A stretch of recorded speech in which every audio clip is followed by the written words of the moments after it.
Have you ever felt scared before you even thought about it? Why do feelings show up so fast? Where do they come from? Hi, I'm Miles. I help kids understand feelings. Feelings come from your brain, and your brain is very smart. Today we will learn where emotions come from, which parts of the brain help make them, and why they help you every day. Emotions start in your brain. Your brain has different areas. Each area has a special job. They work together to help you.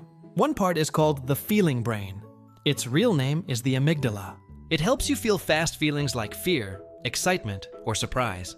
The feeling brain works very fast, faster than thinking. That is why you jump before you know why.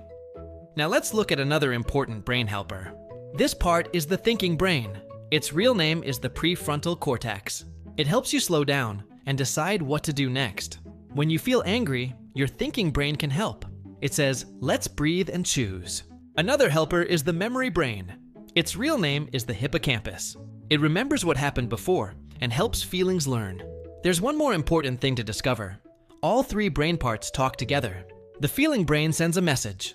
The memory brain checks past moments and experience. Thinking brain helps you choose. That is why feelings feel strong. Your brain is trying to help. Even big feelings have a reason. They are not mistakes. Here is a cool thing to remember. Your brain feels before it thinks. Then it learns. And next time, it helps you sooner. Now let's stop for a moment and remember what we just learned. Feelings come from your brain. The feeling brain reacts fast. The thinking brain helps choose. All emotions are there to help you. Your feelings are messages. Your brain is listening. Talk about them with your family. Welcome to Mini Docs for Kids, where curiosity leads the way.